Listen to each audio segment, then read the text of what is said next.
Everything we have built across 15 episodes lives in a Python script that is fine for development but useless in production.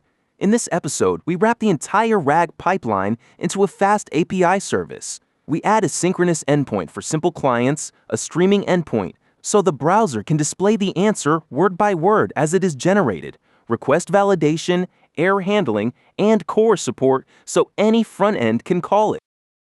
The service exposes 3 endpoints. Post/ask returns the full answer as a JSON response once generation completes.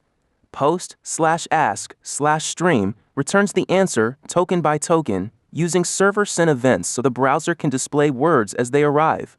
Get/health returns a simple OK response so load balancers can check that the service is alive. The pipeline is loaded once at startup using the Lifespan Context Manager, so there is no cold start penalty on the first request. We use the Lifespan Context Manager to load the pipeline exactly once when the server starts. Everything before the yield runs its startup. Everything after the yield runs its shutdown. We store the chain and semantic hash in a plain dictionary called pipeline, so they are accessible from any endpoint without global variables. This pattern keeps the code clean and makes the pipeline easy to swap out in tests. We attach the course middleware allowing all origins, methods, and headers. In production, you would allow origins to your specific front-end domain.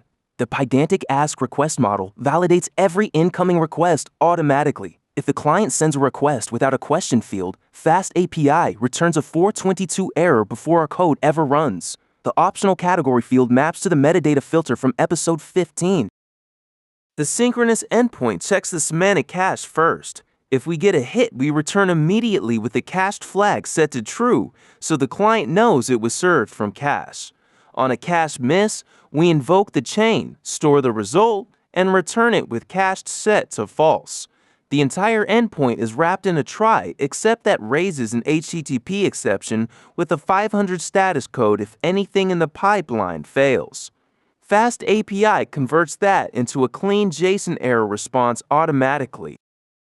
The streaming generator uses a sync forward to iterate over tokens as the language model produces them. Each token is yielded immediately, so the client receives it without waiting for the full answer.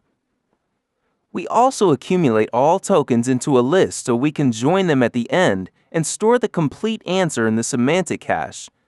The generator pattern keeps the code clean because it separates the streaming logic from the endpoint definition.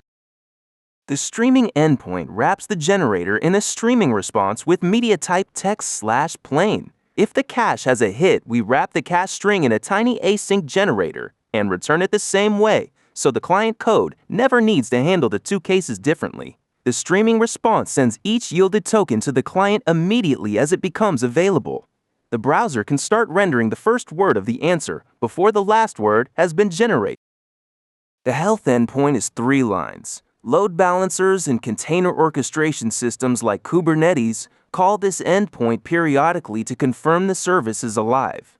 We run the server with uvicorn passing the module name and app object. The reload flag restarts the server automatically whenever we save a change to the source file. To test the sync endpoint, we send a post request with curl passing the question as a JSON body. A few things to add before going to production.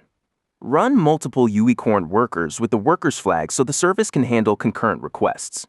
Add API key authentication using a FastAPI dependency so only authorized clients can call the endpoint. Rate limit requests to prevent a single client from overwhelming the service. Log every request with its question, latency, and cache hit status so you can monitor performance over time. And set a request timeout so a slow language model call does not block a worker indefinitely. You now have a production FastAPI service that exposes your full RAG pipeline over HTTP with synchronous and streaming endpoints, request validation, semantic caching, error handling, and core support. In the next episode, we go deeper into streaming, server-sent events, how to handle streaming in the browser with JavaScript, and how to implement a typing indicator while the model generates. Subscribe so you do not miss it. See you in the next one.